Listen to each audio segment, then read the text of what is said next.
N ya. Ya, Pak. Oke, baik. Ini saya akan mulai dengan ini apa tema kita ya. Benarkah ada tax amnesty gitu ya? Ini yang akan kita bahas. Sebenarnya saya hanya membahas rangkumannya saja. Kita akan membahas ini ada 5. Apa itu TA? TA itu tax amnesty. Dan kedua, apa itu PPS? Nah, ini istilahnya baru ya. Program pengungkapan itu seperti apa ya? Jadi saya jelaskan. Nah, itu yang ketiga yang penting ini, perlukah kita ikut? Perlu nggak sih ya? Gitu ya. Terus keempat, nah apa manfaatnya jika kita ikut? Gitu. Dan yang kelima, nah apa resikonya jika tidak ikut? Apa itu risikonya ya? Saya akan mulai dulu dengan sejarah pengampunan pajak. Ini kalau kita lihat ada 5 ya urutannya. Pertama ini waktu zamannya Orde Lama, presiden pertama kita, Presiden Insinyur Soekarno pada tahun 64, mengeluarkan penetapan ya, Presiden Republik Indonesia tentang peraturan pengampunan pajak. Ini pertama sekali ya. Tapi zaman ini saya belum lahir ini ya. Terus kedua, nah ini di zaman Orde Baru, zamannya Presiden Pak Harto, itu dengan keputusan Presiden nomor 26 tahun 84 tentang pengampunan pajak. Nah di sini sudah ada kata pengampunan pajak 2 ini ya. Lalu yang pernah yang nomor 3 ini ada namanya, ini sebenarnya bukan pengampunan pajak, tapi ada namanya kebijakan sunset policy ya. Kalau Bapak Ibu dulu pernah ya tahun 2008 ya, best aturannya. Jadi Bapak Ibu ini saya banyak bicara, kalau bicara pajak berarti ada aturan ya. Nanti kalau nggak jelas ada waktu untuk tanya jawab ya, gitu ya nanti. Nah ini berdasarkan pasal 37A nomor 8 tahun 2007 tentang ketentuan umum dan tata cara perpajakan. Ini ya. Ini namanya sunset policy ya waktu itu ya. Jadi sunset itu policy kebijakan sunset matahari ya, terbit ini ya. Terus yang keempat, nah ini nih di zamannya eranya Pak Jokowi pada saat periode yang pertama Undang-Undang Nomor 11 tahun 2016 ini tentang pengampunan pajak. Nah ini berlaku untuk tahun 85 sampai 2015 selama 30 tahun ya. Kira-kira gini, kenapa berlakunya tahun 85 ya? Karena pertama kali tax amnesty zamannya Pak Harto sampai dengan tahun 84. Jadi selanjutnya ini nyambung ya, 85 2015, 30 tahun. Nah, kemudian yang terakhir ini yang lagi rame ini ya. Mungkin di tax amnesty ini ada yang belum mengungkap semua, saya kurang ngerti ya. Atau kurangnya masyarakat kurang begitu minat atau kurang begitu konsen atau kurang begitu interest tentang hal ini. Nah, terus banyak sekali dapat surat panggilan ya dari kantor pajak sehingga akhirnya sepertinya pemerintah memutuskan bersama DPR lagi dibentuk Undang-Undang Nomor 7 tahun 2021 yaitu mengatur tentang harmonisasi peraturan perpajakan ya. Namanya harmonisasi ini ya. Ini bukan revisi. Jadi peraturan perpajakan diharmonisasi dan di dalam Undang-Undang Nomor 7 diselip di dalam bab 5 pasal 5 ayat 12 yang berlaku baru saja ya tahun lalu 9 Oktober 2021. Nah, ini di dalam ini terus ada aturannya sudah turun nih, PMK, itu PMK artinya Peraturan Menteri Keuangan ya, nomor 196 yang berlaku 23 Desember 2021. Nah, di dalam harmonisasi peraturan pajak disebut adalah program pengungkapan sukarela. Jadi bukan pengampunan pajak ya. Saya nggak tahu ya, ini mungkin bahasanya lebih halus kali ya, mengungkapkan sukarela. Mungkin kalau dulu bilang pengampunan pajak kan ya, kalau tidak salah banyak yang kritik. Pengampunan pajak diampuni berarti ada kesalahan ya. Kalau tidak ada kesalahan, nggak mungkin ada pengampunan ya. Kalau di dalam bahasa awamnya itu kan kita pakai nama dulu sehingga menyebut dengan TA, tax amnesty ya. Jadi, amnesti itu kalau dalam hierarki hukum di Indonesia, amnesti itu adalah salah satu hak prerogatif presiden sebagai kepala negara untuk memberikan pengampunan. Itu namanya amnesti. Ya. Ada gerasi, ada abolisi, ada amnesti, dan ada satu lagi gitu ya. Saya lupa ini. Baik, berarti ini sebenarnya adalah program pengungkapan sukarela.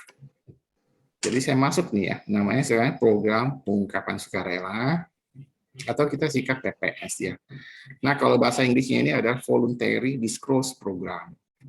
Jadi voluntary sukarela, disclose itu pengungkapkan. Nah, ini juga adalah bahan yang saya ngambil sebagai tugas saya juga ya, sebagai konsultan yang terdaftar, diberikan tugas juga memberikan sosialisasi ke masyarakat. Ya, maka ini bahannya juga dari DJP ya, Dirjen Pajak ini ya. Nah, ini dari www.pajak.go.id ya. Nah, apa sih itu PPS ya?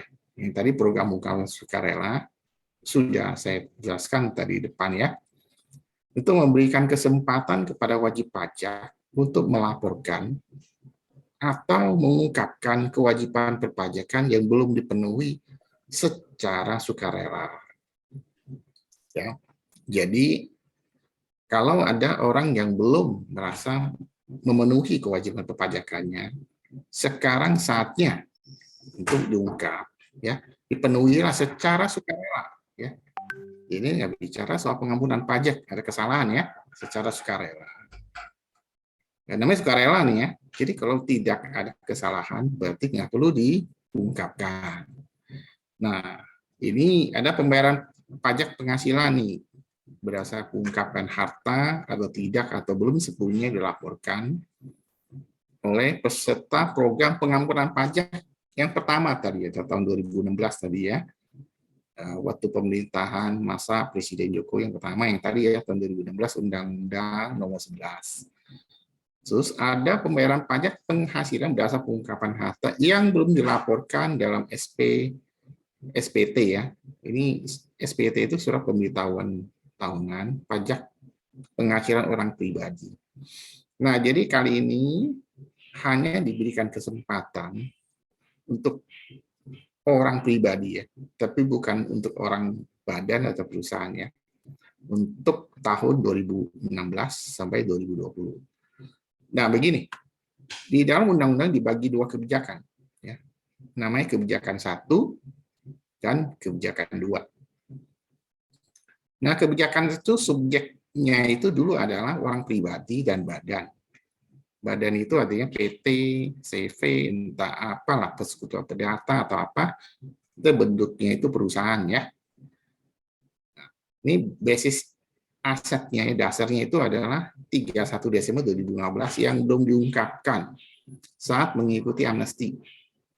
Jadi waktu berlakunya undang-undang pengampunan pajak ya, atau amnesti itu yang pertama kali belum diungkapkan, ini dikasih kesempatan untuk mengungkapkan sekali lagi. Ya, ini pesertanya ini dapat mengungkapkannya dalam bentuk 3 tarif ya. Ada 11, ada 8, ada 6. Ini lebih mahal kali ini ya. Dulu ada 2%, 3%, 5% ya. Ini 11%, 8%, 6% ya. 11% ini untuk deklarasi harta di luar negeri ya. Jadi kalau punya apartemen di Singapura misalnya, ya Bapak Ibu pasti banyak ya, diam-diam yang punya apartemen di Singapura atau di Australia, anaknya kuliah di sana ya, belum dilaporkan, deklarasi lah, dan tarifnya 11%. Atau ada aset di luar negeri yang mau direpatriasi. Direpatriasi itu artinya dipulang ke Indonesia ya. Dan aset dalam negeri yang belum dilaporkan, masih belum 8%. Ya. Atau direpatriasi kemudian mau diinvestasikan dalam surat berharga negara SBN ya, atau hilirisasi renewable energy, itu tarifnya 6%. Ya. Itu kebijakan satunya. Berarti untuk orang yang pernah ikut teks amnesti di tahun 2015 pada tahun undang-undang teks amnesti di tahun 2016 ya. Ini boleh lagi ikut ya. Nah, kemudian di kebijakan 2, ini subjeknya hanya orang pribadi. Dasar asetnya itu adalah tahun 2016 sampai 2020. Ya. Sampai 2020 ya Bapak Ibu, bukan 2021 ya. Yang belum dilaporkan dan SPT tahunan. Nah, wajib pajak orang pribadi ini dan pengungkapan harta yang berdasarkan dari penghasilan tahun 2016 sampai 2020 namun dilaporkan dalam SPT tahun 2020. SPT ini surat pemberitahuan ya. Setiap tahun kita wajib lapor SPT ya Bapak Ibu dengan membayar PPh FINA sebesar 14%, 12%. Ini lebih mahal lagi ya. Jadi 18% untuk deklarasi doang. Oh, di luar negeri kita punya harta, dideklar doang. 14% untuk aset luar negeri yang repatriasi dibawa masuk ke Indonesia. 12% untuk ini juga aset dalam negeri ya, yang belum di-declare ya. Dan 12% untuk aset luar negeri yang direpatriasi dan aset dalam negeri tapi diinvestasikan. Nah, investasi yang berapa lama nanti saya akan jelaskan. Jadi Bapak Ibu, ini ada kebijakan 1, ada kebijakan 2. Ya saya ini ngobrol santai aja Pak Robin ya, sedikit. Saya mencoba semaksimal mungkin supaya Bapak Ibu bisa mengerti ya, karena banyak sekali orang yang tidak tertarik atau tidak interest ya untuk masalah ini. Tapi nanti kalau udah kena surat dari kantor pajak, nah kelabakan ini. Biasanya seringkali terjadi ya. Ada klien saya yang bilang ngotot lagi, panik telepon saya. Oh nggak bisa Pak Teo, itu tarifnya sekarang 6%, 6%. Saya udah tanya konsultan pajak yang lain, nah 6%-nya gimana gitu ya. Ini udah jelas ya. Si 6% ini adalah aset luar negeri yang dibawa pulang, direpatriasi, dan diinvestasikan dalam SBN. Ya. Atau hilirisasi atau renewable energy ya. Ini 6% ini tanpa yang rendah betul, tapi diinvestasikan selama 5 tahun. Ya nanti ya. Ya, masa berlakunya ini untuk kedua kebijakan 1 dan 2 ini adalah 1 Januari sampai 30 Juni. Ya. Ini hari ini udah tanggal 28 Februari ya. Berarti besok udah Maret. Berarti Maret, April, Mei, Juni, tinggal 4 bulan lagi. Waktu begitu cepat tuh ya. Kalau bisa, kalau ada Bapak Ibu dari kita yang belum kita laporkan pajaknya, bisa ambil kesempatan ini untuk segera melaporkan ya. Ini juga kadang ada yang bertanya gitu ya. Saya dapat warisan nih dari orang tua. Warisan saya 2 miliar misalnya ya. Atau emas 1 kilo nih. Ikut nggak teks amnesti ya? Ya sebenarnya PPS ya. Sekarang namanya PPS ya. Kita bicara PPS saja, program pengungkapan sukarela. Saya cuma nanya balik, kalau dalam undang-undang perpajakan ya atau ketentuan umum dan perpajakan, warisan emang tidak kena pajak. Nah, tetapi problemnya satu, dengan catatan, yang memberikan warisan adalah ayahnya. Apakah di dalam ayahnya itu, di dalam surat pemberitahuan laporan pajaknya, pernah nggak dilapor? Kalau pernah dilapor, berarti warisannya dikasih ke anaknya, itu oke, bebas pajak. Tapi banyak problemnya, masalahnya, banyak sekali orang tuanya nggak pernah lapor asetnya itu pajaknya berapa gitu ya. Mungkin nggak ngerti. Ya, jadi saat meninggal, terus kemudian kasih warisan ke anaknya.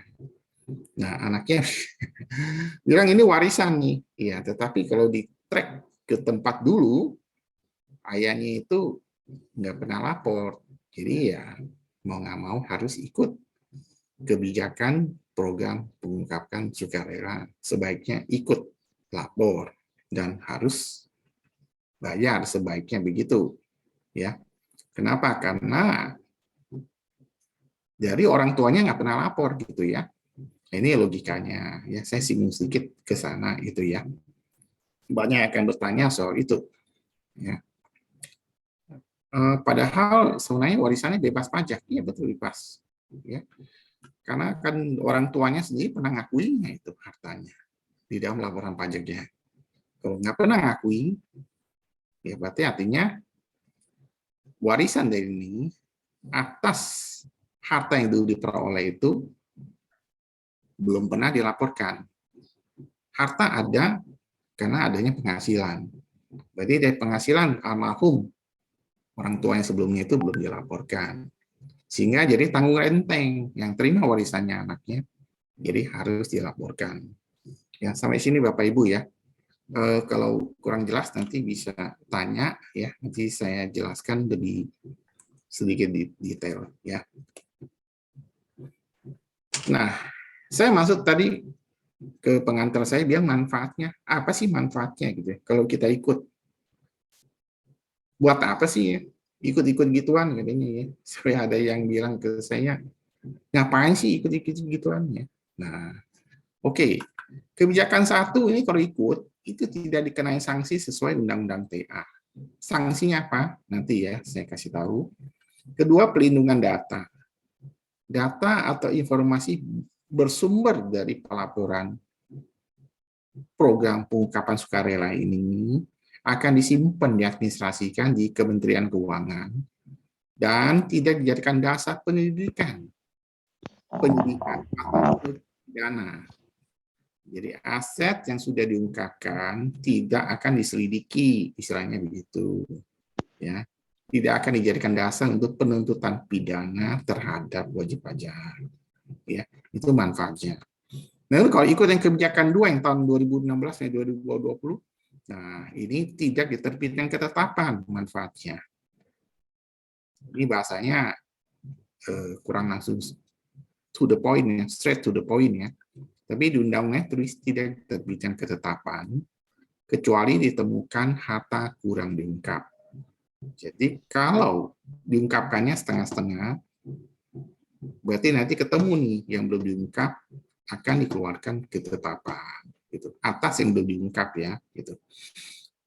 Nah, untuk pajak penghasilannya, ini PPh adalah pajak penghasilan, OP ini orang pribadi ya. Terus ada potput, ini pemotongan atau pemungutan.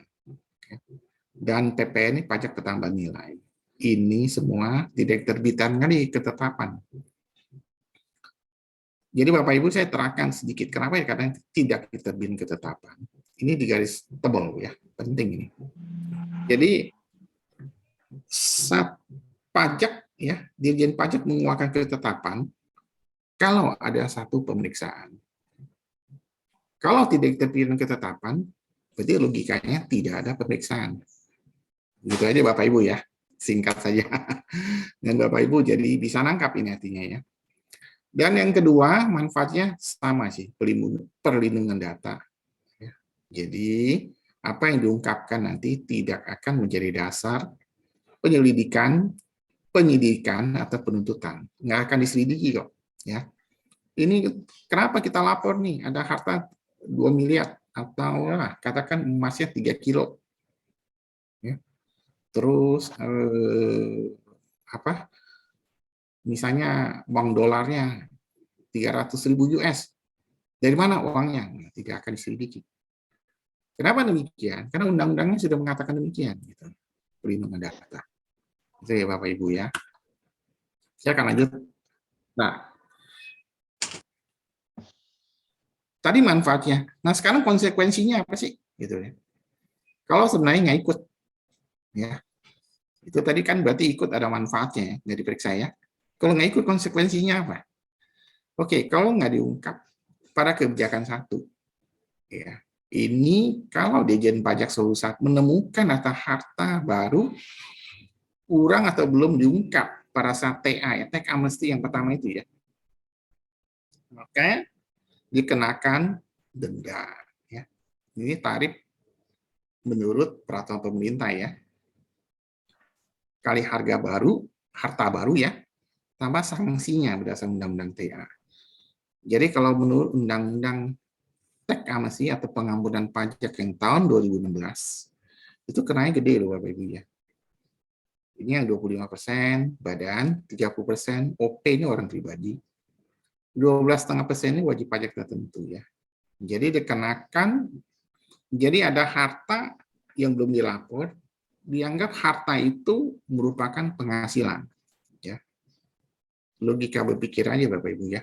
Kalau kita punya harta, kita sanggup membeli harta, contoh lah anggap dah mobil dah. Kita sanggup beli satu mobil BMW, atau kita sanggup membeli satu rumah. Itu kan karena ada penghasilan, betul? Nah, berarti dianggap penghasilan atas yang sudah berbentuk rumah itu belum dilapor. Dikalikan tarifnya, berarti 30% atau 25%. Udah itu di plus sanksinya 200%, 2 kali lipat. Anggaplah misalnya rumah 1 miliar, belum dilapor. Berarti dianggap ada penghasilan sebesar 1 miliar untuk beli rumah itu. Gitu kan ya? Berarti 1 miliar, ini yang kena orang pribadi ini. Kali 30%, 300 juta. Kena sanksi lagi 200%, 2 kali 300, 600. Berarti totalnya 900 juta. 90% loh. Ya, Bapak Ibu yang terkasih. Ini tarifnya gede sekali ini ya, kalau kena ya. Oke. Nah, bagaimana dengan konsekuensi kalau di kebijakan 2 tadi, yang tahun 2016 sampai 2020 ini kalau nggak dilapor? Ini mungkin dendanya lebih kecil ya dibanding kebijakan 1 karena undang-undangnya yang lama ya tahun 2016. Ini 30% kali harta baru plus sanksi dari ketentuan umum perpajakan. Nah, ini dikenakan 30% ya. Ini ada peraturannya. Terus dikenakan lagi sanksi bunga per bulan ditambah apply factor ya 15% ya sanksinya. Ini maksimal 15%. Ini lebih rendah, tapi tetap berasa sih ya Bapak Ibu ya. Coba punya rumah 1 miliar belum dilapor kali 30%, 300 juta.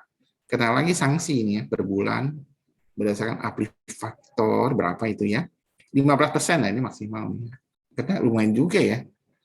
1 miliar 300 juta itu udah berasa ya, belum kena lagi sanksi yang lain. Ini Bapak Ibu. Nah, secara gambaran umum pengungkapkan harta PPS ya, program pengungkapan sukarela itu begini ya. Ini kita yang ikut kebijakan 1, ini ikut kebijakan 2. Pas ikut langsung keluar SKET. SKET ini singkatan dari surat keterangan. Ya. Artinya menerangkan bahwa kita sudah ikut program pengungkapan sukarela ya. Ini otomatis keluar ya. Jadi sekarang lapornya online. Kalau zaman tahun 2016 tuh ngantri sebenarnya panjang ya di kantor pajak. Sekarang nggak perlu, online lapornya ya. Karena online pasti sampai datanya ini belum lengkap. Sehingga nanti setelah masa pengungkapan harta ini berakhir setelah 30 Juni, itu akan diteliti. Ya. Diteliti ulang. Diteliti, terus minta klarifikasi dari kita wajib pajak. Betul nggak? Kalau betul ya sudah. Kalau tidak, kan dibetulkan. Kalau dibetulkan masih oke ya. Kalau dibatalkan, nah ini yang urusannya jadi panjang, Bapak Ibu. Ya, ini ada nanti kalau ada komitmen untuk repatriasi, ya, dipastikan, terus ini ada pengawasannya ya. Kalau kita udah bilang repatriasi, ya, repatriasi akhirnya kan bawa pulang kan ya, tapi nggak diinvestasikan. Nah, ada waktunya nanti dapat surat teguran, nanti dapat surat ketetapan ya. Jadi ceritanya kita udah ngaku mau repatriasi, tapi uangnya nggak dibawa pulang, itu juga nanti ada kena sanksinya di sini. Ya. Oke. Nah, untuk cara hitungnya begini, ya. Untuk yang kebijakan 1 tadi ya, untuk yang sudah ikut teks amnesti belum diungkap semua, sekarang mau ikut, ya. Jadi diikut tarifnya itu dikalinya harta bersih, ya. Bapak Ibu, sekali lagi saya ulang, Yang diungkapkan ada harta ya, harta yang belum dilaporkan. Ya, Bapak Ibu, cuma mainnya hanya kepikir harta yang belum dilaporkan ya. Bukan penghasilan ya, harta ya. Jadi tarif kali harta bersih ya. Harta bersih itu adalah harta dikurang utang sesuai dengan Undang-Undang TA ya. Kenapa dikarenakan utang? Jadi ada harta yang diperoleh dengan hutang. Contohnya aja misalnya kita mau KPR gitu. Kita beli ruko lah atau beli rumah. Jadi pakai KPR. Nah, KPR-nya boleh kurangkan ya. Untuk orang pribadi ini paling banyak 50% dari utangnya. Contoh lah kalau kita misalnya beli ruko 1M, terus pakai KPR masih sisa 700 juta. Berarti yang diakui boleh hanya 50% dari harta, berarti 500 juta. Gitu ya. Kalau untuk badan, untuk PT, badan ini maksudnya perusahaan ya, badan itu bisa maksimal 75%. Ya, tadi kalau hartanya 1M, untuk pribadi 50% 500 juta. Nah, kalau perusahaan bisa 750 juta. Ya. Nah, kalau misalnya pakai mata uang asing, pakai KUS, KMK ini artinya keputusan Menteri Keuangan ya, pada tanggal akhir tahun pajak yang terakhir. Ya. Ini kalau ada nilai nominal kas dan setara kas itu yang dipakai nilai nominal. Terus kalau ada nilai bangunannya dipakai NJOP ya, nilai jual objek pajak. Ya. Bapak Ibu ingat ya, kalau yang pernah ikut teks amnesti yang pertama itu kan nilainya pakai nilai wajar ya. Jadi ada ya jujur katanya terus terang ya, ada yang misalnya nilai wajarnya itu harga rumahnya 3M tapi anggap harganya 1M. Nah, waktu itu oke aja sih menurut undang-undang demikian. Tapi karena undang-undang nomor 7 ini dikatakan pakai NJOP ya. Jadi nggak bisa sembarangan lagi. Kalau untuk kendaraan bermotor seperti mobil pakai NJKB ya, nilai jual kendaraan bermotor. Kalau BMW berarti Mercy berarti harganya harga NJKB ya.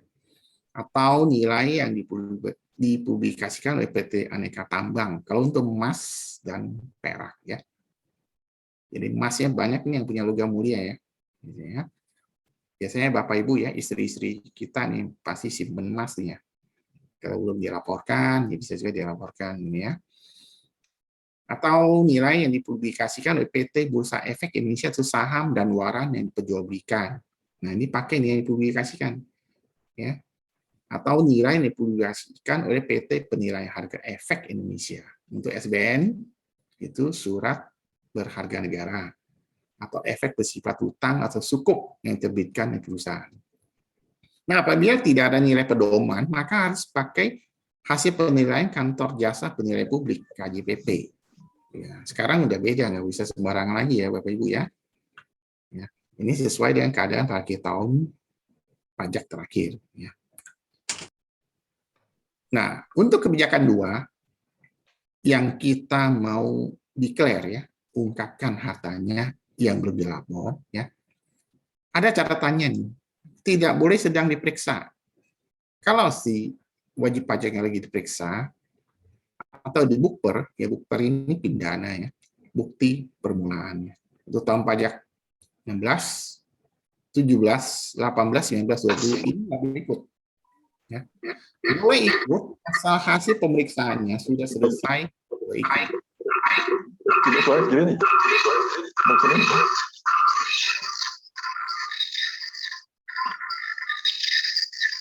Oke.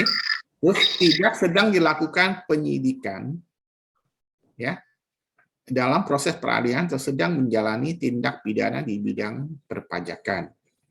Jadi nggak pernah tidak sedang disidik ya karena proses peradilan atau sedang menjalani tindak pidana di bidang perpajakan. Kalau ada, ini nggak boleh ikut program pengungkapan sukarela. Berarti ini spesial Bapak Ibu ya pelakuannya khusus ya. Nah, makanya Bapak Ibu kalau belum ada silakan diungkap ya. Nah, syarat umumnya ini adalah ya punya NPWP, terus bayar pajaknya dulu, ya. Terus menyampaikan laporan pajak tahun 2020. Ya. Kalau tahun 2020 belum lapor, itu nggak ikut. Ini ya. Nah, kalau misalnya kita ada restitusi nih, misalnya restitusi artinya kita mohon kelebihan pajak yang telah kita bayarkan negara, kita minta dikembalikan, itu namanya restitusi ya. Atau ada upaya hukum. Upaya hukum itu misalnya kita kena ketetapan pajaknya besar. So, kita upaya hukum mengajukan keberatan atau banding. Nah, dengan catatan kita harus cabut permohonannya. Kalau mau ikut, ya. Kalau nggak dicabut, nah sekarang mungkin kita lapornya online. Tetapi nanti setelah selesai diteliti, ternyata ketahuan nih belum dicabut permohonannya, itu bisa dibatalkan, Bapak Ibu. Ya, nah ini. Saya lanjut ya. Nah, untuk yang kebijakan 2, cara hitungnya demikian. Tarif kali nilai harta besi ya. Bapak Ibu sekali lagi harta ya. Harta. Harta itu adalah harta Pajak kurangi penghasilan pokok final. Nih belajar nih kan kamu orang pajak. Akismen. Dari gereja nih. Oke, pokok utang ya. Pokok utang ya Bapak Ibu ya. Bukan hutang plus bunga ya Bapak Ibu. Harta kurang pokok utang ya. Hutang pokoknya ya. Di luar bunga pinjaman ya. Ini dikali. Nah, enaknya di kebijakan 2 ini tidak dibatasi pokok utangnya berapa.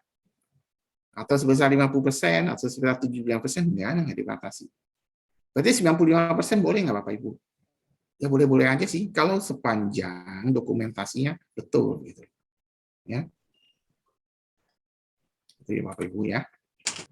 Nah, ini nilai nominal, kalau kas setara kasnya, oke, tetap pakai nilai nominal 1 miliar sama. Gitu ya. Harga perolehan untuk kas dan setara, selain kas dan setara kas ya, selain ya. Jadi gini, ini beli mobil, beli rumah, harga perolehannya berapa? Waktu beli rumahnya misalnya 3 miliar, ya 3 miliar. Beli mobilnya, BMW-nya 1,7 M, ya 1,7 M yang dipakai. Harga perolehan ya Bapak Ibu ya, bukan harga pasar, bukan harga yang setelah dikurangi pengusutan, harga perolehan Bapak Ibu ya. Nah, bila tidak diketahui bisa menggunakan nilai wajar 31 Desember 2020 dari aset yang sejenis ya. Jadi kalau nggak ketemu ya kira-kira sejenis asetnya itu harga wajarnya di 31 Desember 2020 itu berapa ya, atau setara berdasarkan penilaian wajib pajak ya. Bapak Ibu sekali lagi ya, nilai wajar ini jangan asal-asalan ya. Nggak seperti dulu ya.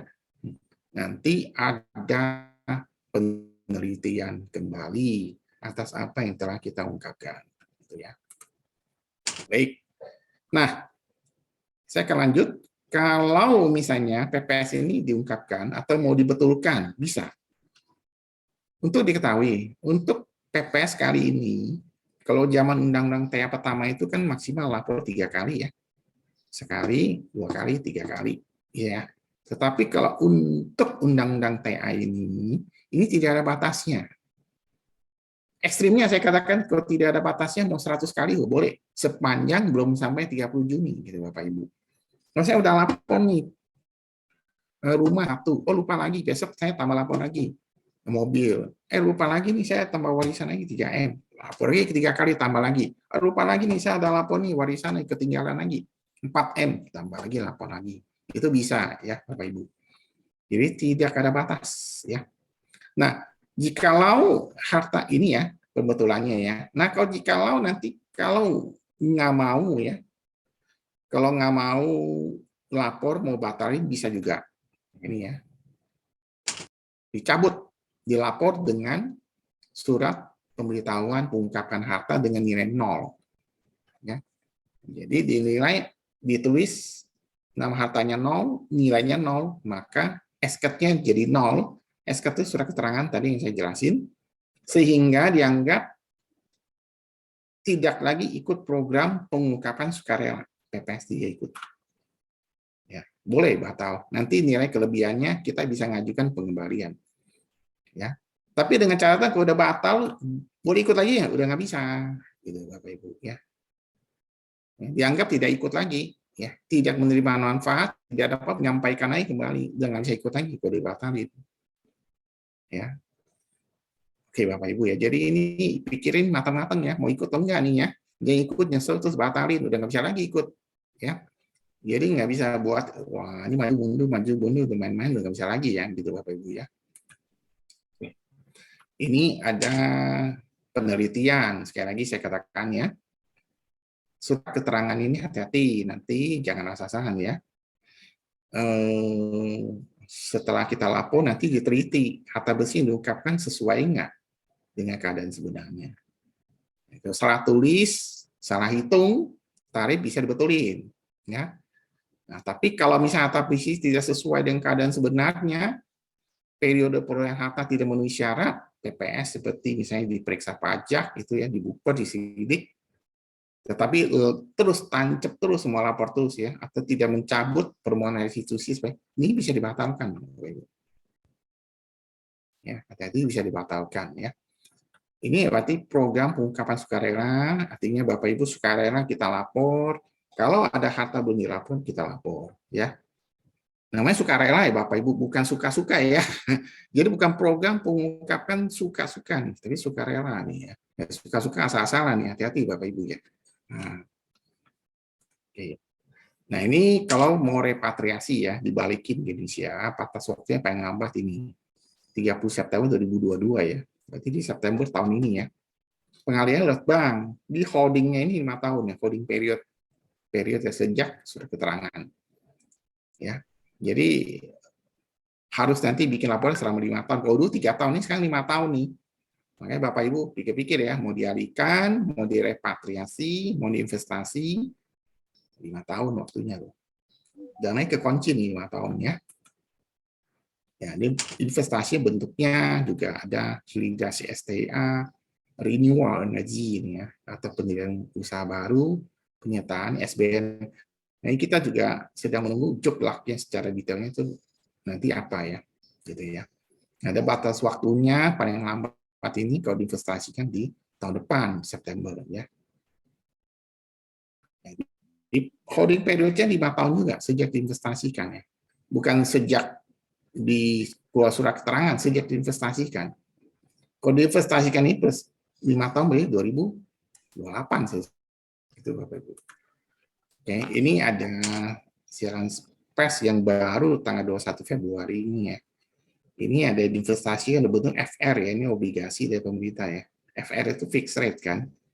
Ini lumayan ya, ini bunganya 5,37 sampai 5,62 ya. Ini ada lagi fixed rate dari untuk dalam mata uang US dollar ya. Ini sudah ada dibuka ya. 2,8% sampai 3,5%. Lebih tinggi lah ya.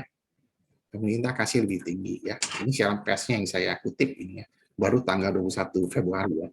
Nah, ini kira-kira ini ya, kalau batas waktu repatriasi yang dibawa pulang ke Indonesia ya. Setelah itu diinvestasikan, ini ada masa waktunya ya, seperti begini ya. Ini nanti kalau Bapak Ibu mau, jadi Pak Robin mau minta file ini, saya nanti bisa ya, saya kasihkan gitu ya. Ya, ini untuk investasi dalam surat berharganya ya, ketentuannya ya.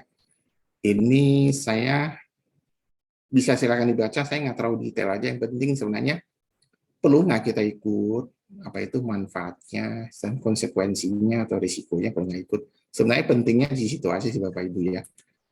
Ini ya, investasi harta besi, hibridasi, STA dan renewalnya kalau mau diinvestasikan. Tapi sekali lagi Bapak Ibu ya 5 tahun ya dananya di keep ya di situ ya. Nah, 5 tahun ya. Oke ya. Nah, saya langsung ya, kalau misalnya terjadi sengketa nih ya, nanti terkait program pengungkapan sukarela yang kita ajukan, sengketa nih, ya sengketa bisa terjadi dari orang Dijen Pajak bilang kita batal nih begini, atau kena surat ketetapan karena kurang ungkap atau gagal. Oh enggak, menurut kita enggak. Silakan sengketanya bisa dilakukan di pengadilan pajak, ya bisa dilakukan gitu ya. Ya, dilakukan sesuai dengan ketentuan di Undang-Undang Ketentuan Umum dan Pajak. Ada tepuk tangan ini yang saya jelasin. Ya. Pak Robin, demikian yang saya jelaskan ya. Mudah-mudahan bisa mengakomodir ya bagi yang ngerti. Kalau mau bertanya silakan, ini Pak Roben ya. Waktu dan tempat saya serahkan kembali ke Pak Roben ya. Baik. Silakan untuk acara berikutnya. Ya, terima kasih Pak Theo sudah memaparkan. Jadi bukan namanya TA ya, pengampunan ya, tapi sukarela ya Pak ya. Sukarela. Jadi sekarang Sukarela. ini teman-teman pun dimintakan sukarela juga, boleh menanyakan. Iya. Pak Theo ya, ada hal-hal. Jadi untuk sesi pertama ini kami persilakan audiens yang mengikuti boleh bertanya ya. Saya kasih kesempatan 2 orang dulu. Nanti kita atur lagi berikutnya. Ada yang mau bertanya boleh angkat tangan atau langsung di mute-nya bisa langsung dipergunakan. Selamat Silakan. siang, Bapak Theo, Pak Roben. Ya. Saya mau bertanya ya Pak ya, Iya. yang masalah teks amnesti soal harta warisan gitu ya Pak ya. Iya. Ya, yang harta warisan ini kan Pak gini Pak, orang tua kan mempunyai tanah gitu ya Pak ya, tanah dan bangunan. Tapi kan mereka itu kan waktu zaman dulu itu kan nggak pernah yang namanya mereka mempunyai SPT gitu kan Pak. Ya. Mereka hanya membayarkan yang namanya PBB gitu. Sekarang orang tua udah pada nggak ada nih Pak, udah pada meninggal. Nah harta itu tidak dibagi-bagikan kepada anak-anaknya masing-masing, misalkan 1 orang dapat 1, enggak gitu Pak. Jadi masih gelondongan nih Pak ya. Anaknya ada 7. Anaknya ada 7. Tanahnya itu ada di daerah dan masih penuh, masih full gitu ya Pak ya. Nah, setiap tahun tuh hanya membayar PBB aja nih Pak sampai sekarang. Nah, itu kalau misalkan itu tanah warisan mau dijual gitu ya Pak ya. Sedangkan kan belum ada pemecahan yang namanya harta warisan. Itu bagaimana caranya Pak? Untuk kita ikut teks amnestinya bagaimana Pak? Ya. Gimana Pak Roben, mau saya jawab langsung apa Ya, boleh silakan jawab langsung, boleh Pak. Boleh. Ya, oke. Ini Sukenda istrinya Ibu ya. Baik, saya akan jawab. Pak. Ya. Jadi begini, warisan emang kalau zaman dulu banyak orang tua kita yang nggak lapor ya. Apalagi ngangel lah ya, cari uang, nggak mengerti. Ya, nggak mengerti sama sekali, betul ya. Nah, sekarang problemnya ini pada saat warisannya jatuh ke tangan anak nih ya. Kemudian mendadak di laporan pajak si anaknya tahu-tahu keluar nih ada harta sekian besar dari hasil warisan. Nah, itu belum Pak. Warisannya belum dipecah, masih menggantung gitu Pak. Masih nggak dilaporkan oleh siapapun. Ya, tidak dilaporkan oleh siapapun. Ya, oke. Nah, kalau gitu saya usulkan mendingan administrasinya kalau mau diwarisan dibagi dipecah dulu aja ke 7 anak gitu ya. Di 7 anak dibicarakan masing-masing anak itu dapat porsi berapa. Nah, kemudian dilaporkan saja itu. Dilaporkan saja gitu Bu ya. Di laporan pajaknya ikut PPS gitu.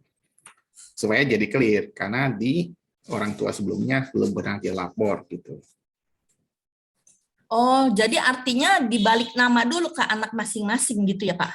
Ya, kalau sudah ada penyelesaian, jadi warisannya kan sudah diputuskan bersama nih 7 anak nih ya. Jadi porsinya berapa, ya berarti kan dibalik nama, dibagi 7. Dibagi ke masing-masing gitu ya Pak ya? Masing-masing. Ya. Kalau tanah kan susah ya, saya nggak tahu apa mungkin dijual, hasil penjualannya dibagi 7 gitu uangnya. Itu juga ya. Dan juga saya ada ketemu klien saya gitu ya di kampung juga, satu kampung di Kalimantan ya. Mereka mengurusnya saya nggak tahu gimana caranya. Akhirnya dari kantor pajak di Kalimantan itu keluarkan bahwa hasil penjualan tanah tersebut itu adalah merupakan warisan gitu. Itu bisa ya, hasil warisan. Nah, sehingga kalau ada dari kantor pelayanan pajak mengeluarkan bahwa ini ada hasil warisan, otomatis kita bisa akui itu sebagai warisan dan tidak kena pajak gitu. Itu bisa ya. Tapi saya nggak tahu ya caranya bagaimana itu ya. Ada sih ya, mungkin dibantu urus oleh notarisnya bahwa benar-benar ini bisa dibuktikan bahwa benar-benar tanahnya ada warisan atau bagaimana gitu. Atau untuk membayar sekian atau sekian, itu saya juga nggak tahu ya. Nah, tapi intinya begini, Bu, kalau gampangnya sih ya, atau gini caranya, kalau mau aman itu berembuk tuh bertujuh, setelah berembuk dibagi 7 orang ya. Mungkin rumahnya dijual dibagi 7 orang, dan 7 orang anak-anak itu masing-masing akui di ikut program pengungkapan sukarela sebesar nilainya gitu. Oh, tapi Ya. kalau misalkan itu tanahnya belum dijual ya Pak, katanya kalau untuk menjual itu tanah pun mesti balik nama ke anak-anaknya karena orang tuanya sudah nggak ada. Ada yang bilang begitu Pak. Itu tergantung nanti bisa dibicarakan notaris ya. Jadi pas kejadian dengan pribadi saya nih pernah nih ya. Ini saya kan nggak punya ayah ya. Sekian tahun ayah saya udah meninggal sejak saya kelas 1 SMA. Kemudian dulu kami punya satu rumah di Trugong ya. Ayah saya udah meninggal. Waktu kami mau jual itu bisa. Notarisnya oke, tunjukkan bahwa kami anak-anaknya, dia semua anaknya ikut tanda tangan. Ibu nama ikut tanda tangan itu bisa. Tanpa balik nama ya Pak ya. Balik nama. Ya. Itu bisa sih. Jadi makanya saya nggak tahu nih, itu tergantung notaris ya. Ini bidang ranahnya PPAT ya, pembuat akta tanah. Katanya peraturan baru, saya juga nggak ngerti ya, belum tanya lagi ke notaris. Katanya kalau peraturan baru yang ada sekarang, itu tanah kalau misalkan mau dijual atau rumah atas nama orang tua itu mau dijual, kita harus balik nama ke 7 orang anak-anaknya itu. Katanya baru gitu. Dijual, baru ganti nama ke si pembeli gitu ya. Iya, padahal waktu itu papa mama sudah meninggal, anak-anaknya itu pergi ke notaris untuk ke pengadilan juga Pak waktu itu. Jadi menyatakan bahwa tanah dan rumah itu adalah hak anak-anaknya yang bertujuh ini. Jadi kita atas nama anak-anak itu 7 orang itu udah ada di pengadilan Pak. Oh iya. Begitu. Ya, jadi sekarang mau dijual pun jadi nih pada bingung karena kokonya juga kan udah pada tua gitu ya. Cici udah tua, ada malah sudah ada yang meninggal, Nah, itu anak-anak istrinya hak warisnya masih tetap dicantumkan ya. Nanti pewarisnya anaknya lagi gitu ya. Anaknya ya, bukan istri ya Pak ya. Istri dan anak. Oh, istri dan anak ya. Ya. Jadi sumbernya itu intinya kita mesti tetap nanyanya ke notaris ya Pak ya. Nanya ke notaris. Nah, biasanya kalau kita jualnya kan PPAT di wilayah yang bersangkutan, notaris satunya begitu ya. Nah, bisa ditanyakan. Kalau di daerah itu ada beberapa notaris, coba bisa di cross check itu. Ya. Oh iya. Jadi notaris daerah setempat ya Pak ya. Ya, betul. PPAT daerah setempat. Ya, daerah setempat. Oke, terima kasih Pak untuk penjelasannya. Ya, sama-sama. Ya. Terima kasih Pak Deo, Bu Ati. Kemudian berikut, next, ada yang mau bertanya, silakan namanya disebut, kemudian ditanya. Silakan. Saya mau tanya, Pak. Dengan Hilda. Siapa Pak? Hilda. Hilda, oke. Pak Teo, ini mengenai warisan ya Pak. Ini kan saya juga baru ngeh ternyata ayah saya tuh ada benda yang ada warisan. Dia juga ada logam mulia. Dia juga mendapatkan itu dari nenek saya jadinya kan. Jadi itu saya juga baru namanya orang tua pasti nyimpennya barang-barangnya di lemari mereka. Saya juga nggak pernah tahu, baru terungkap belakangan ini. Jadi yang saya mau tanyain waktu saya mau misalnya ayah saya mau saya ikutkan PPS nih misalnya. Itu kan logam mulia boleh dapat dari sejak zaman neneknya saya berarti ya. Itu harga perolehan yang harus saya ungkapkan di PPS itu apa harga sekarang, harga wajar sekarang? Kalau tadi lihat presentasi Pak Teo kayaknya harga yang dikeluarkan PT Antam sekarang gitu misalnya itu waktu perolehan dulu kan nggak setinggi sekarang gitu ya. Kalau saya pakai harga sekarang apa nggak terlalu over value ya? Iya, pasti. Maksudnya saya bayar pajaknya jadi bayar pajaknya terlalu berlebihan gitu. Iya, betul. Iya. Gimana Ya. Pak? Harga perolehan yang maksud saya mau tanya atas logam mulia yang dapetin dari zaman-zaman kapan itu loh. Iya, betul. Iya. Ini Pak Robert langsung saya jawab ya. Ya, silakan Pak. Langsung aja Ya. nggak apa-apa. Ya betul, Bu Hirda, itu emang kalau ini susah juga sih emang ya, kadang-kadang nenek kakek kita nyimpen uangnya di tanah atau di bawah bantal, ini nggak ketahuan ya. Pas meninggal, enak juga sih kita ketimpa pulung dapat emas banyak ini. Nah, tapi Nggak berani problemnya terima Pak sekarang. iya betul. Baru terima, baru nggak ya. Ya, Nggak ada yang tapi berani terima jadinya kalau ingat, waduh sebenarnya pajaknya berapa duit ini. kan emasnya nggak hilang toh. Pajak Ya, yang kita ada. bayar itu emas itu kan, betul kan. Kan UMR ya, cepat berkat dari Tuhan kan. Tidurnya nggak tenang Pak. Itu yang nggak tenang. Betul. Jadi emang begitu sih ya. Ini ada satu hal yang mau nggak mau ya, kalau secara aturan, kalau kita ikutkan PPS di 2000, berarti kan PPS patokannya ada 31 Desember 2020. Nggak mau pakai harga pada saat itu, gitu, 3 Desember 2020. Tinggi jadinya ya, 900.000 1 gram ya. Ya. Iya, gede sekali tinggi. Ya, itu emang mau nggak mau, Bu Hilda, emang ketentuannya sudah begitu ya. Kita emang susah sih ya. Padahal zaman dulu belinya paling cuman, kalau apalagi zaman kakek nenek kita ya, mungkin cuma 50.000 1 gram ya. Dan waktu itu Ya, udah ya. tinggi. Iya, sekarang ya 900.000 ya. Apalagi saya dengar katanya ini perang Rusia Ukraina bikin harga emas naik lagi, lebih tinggi lagi.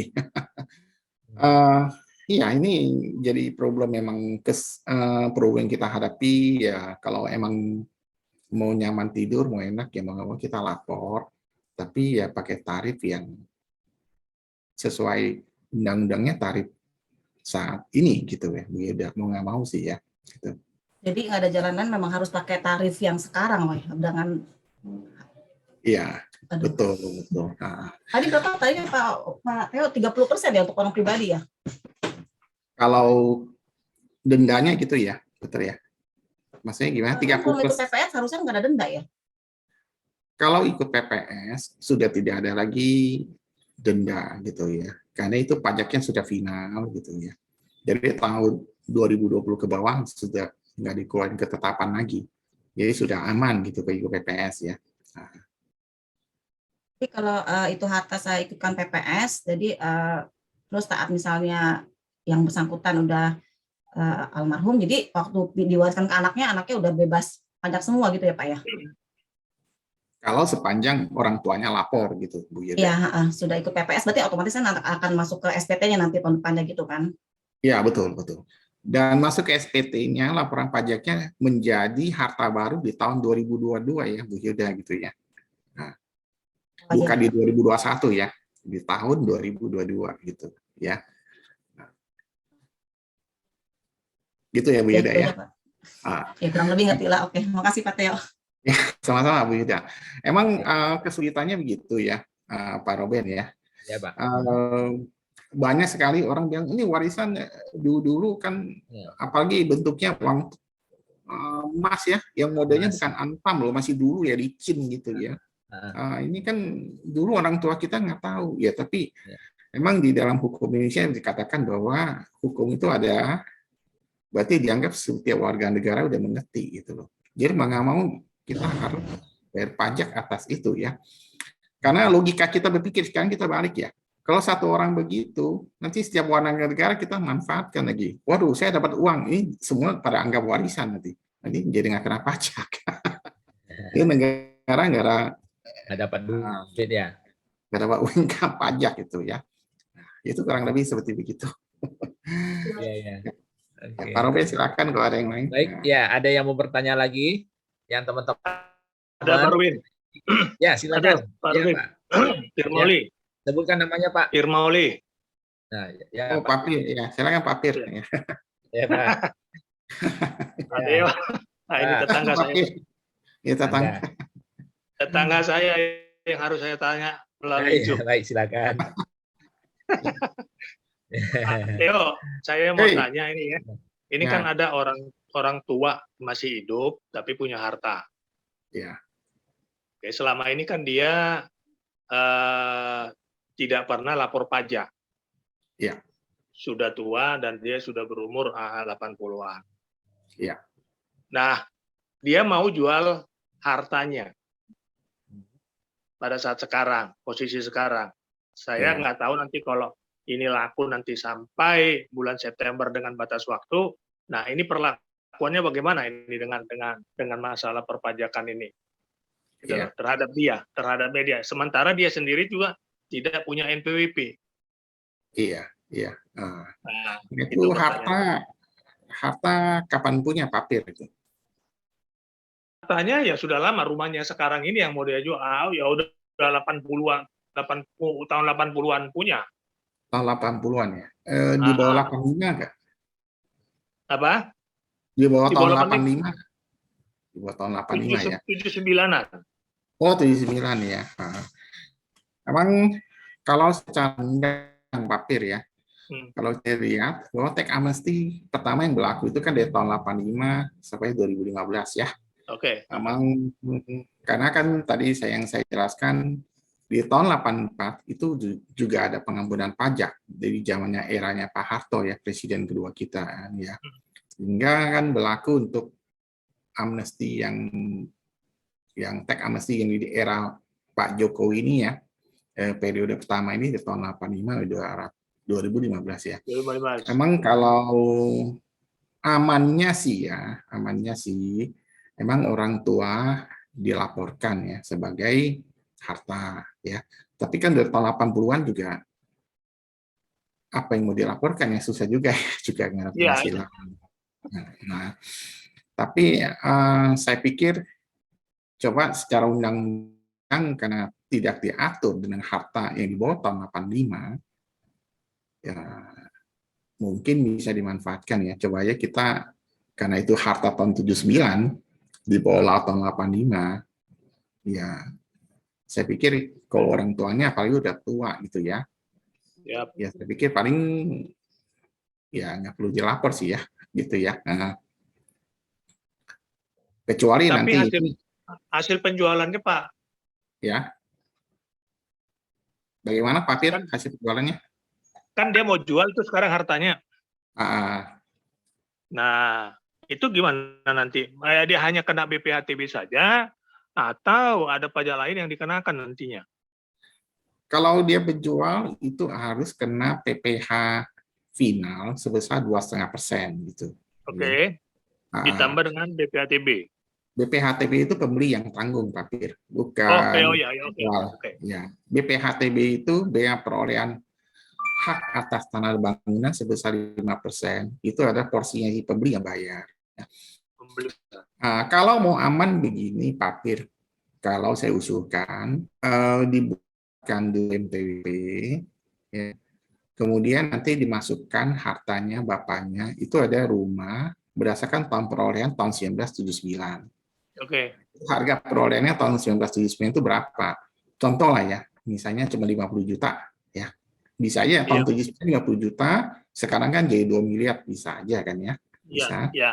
Nah, setelah jual kan kena PPh final tuh si ayah ya, sang ayah. Nah, kalau sudah dilapor di SPT, kemudian kan hasil penjualannya nanti terus anaknya mau hibahkan ayahnya mau hibahkan ke anak gitu. Ya gitu kan biasanya ya. Kan sudah tua, ada mungkin hibahkan ke anak. Jadi kalau dihibahkan ke anak enak. Ayahnya sih sudah lapor di SPT gitu loh, Pak Fir.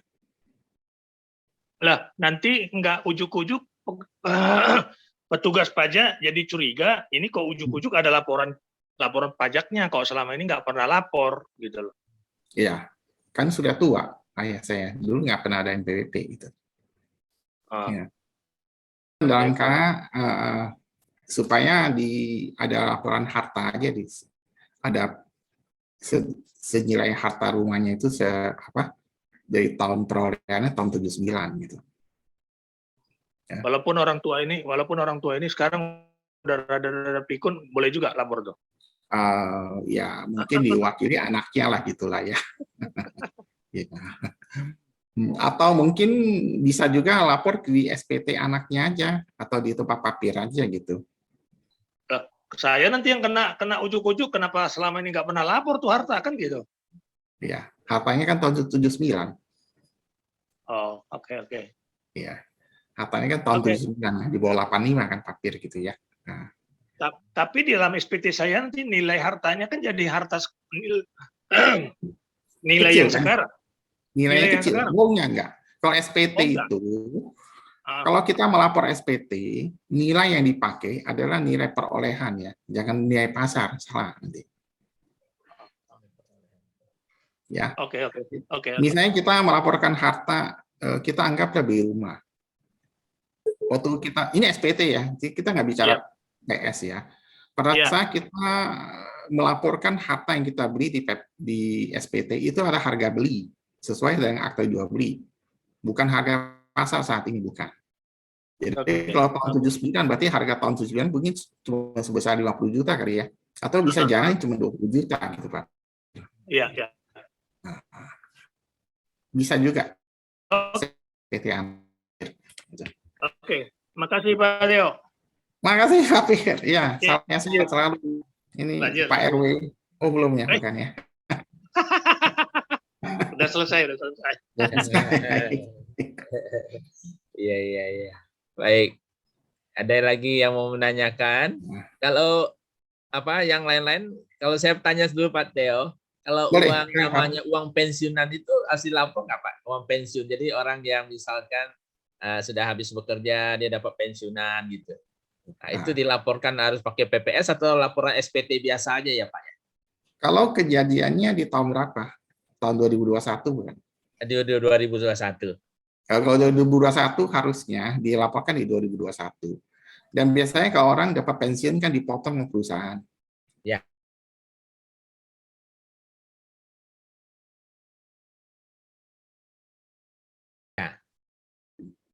Oh begitu. Kan sudah dipotong pajak oleh perusahaan kan. Jadi minta bukti potongannya aja ya, laporannya. Okay. Dan pajak pensiun itu ada final sudah. Oh pajak final ya. Pajak final. Gitu. Baik Pak Theo, thank you. Nah, moderator sekali menanya nih Pak ya. Ya nggak apa-apa, silakan. Ya teman-teman yang lain. Pak Theo tanya dengan Yosua. Ya Pak Joni, nah ini tetangga saya juga ya. Silakan. Pak Joni. Ya, terima kasih. Saya mau tanya Pak Theo. Jadi gini, sistem perpajakan di Indonesia sekarang kan sudah mulai mengacu pada NIK, baik NIK perorangan atau NIK KK. Sehingga itu agak sulit untuk lolos dari penyembunyian aset. Iya, benar. Jadi bisa nggak kita datang ke kantor pajak, gitu kan? Kita minta, namanya zaman dulu kayak orang tuanya Pak Pir gitu kan menyimpan harta baru tahun sekarang. Mungkin ada harta orang tua kita zaman dulu yang tidak ketahuan karena dia simpan. Kita boleh nggak menanyakan si A, si B, atau termasuk punya saya sendiri misalnya, dan belum dilapor. Itu aja Pak, makasih. Ya. Ya, saya langsung jawab ya Pak Robin ya. Ya, silakan Pak. Ya, ini Pak Joni, tetangga juga sama Pak Pir. Tetangga. Jadi sebenarnya yang tahu banyaknya harta itu sebenarnya diri kita sendiri sih ya, kalau menurut saya ya. Nggak mungkin sih kalau kita tanyakan ke kantor pajak, nanti kantor pajak jadi terheran-heran. Lah, kalian yang punya harta kok lupa sendiri ya.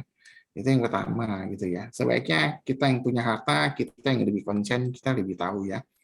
Dan kedua, masalah nanti di peraturan HPP, harmonisasi peraturan pajak yang nomor 7 ini, emang kedepannya nanti NIK kita itu jadi nomor NPWP. Jadi kita nggak perlu ajukan lagi secara otomatis. Nah ini link ya. Nah rencananya, rencana sih tahun 2023 awal tahun depan nanti akan diberlakukan. Tapi itu baru rencana ya. Saya melihat sih belum ada satu kepastian sih, ya kan. Awalnya bilangnya 2024, terus bilang 2023, dipercepat mungkin ya. Nah, ya kan kita tahu sendiri ya, Pak Presiden kita kalau kerjanya kan cepat ya.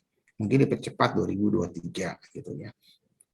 Nah, nanti itu emang tidak bisa lagi ada harta yang disembunyikan.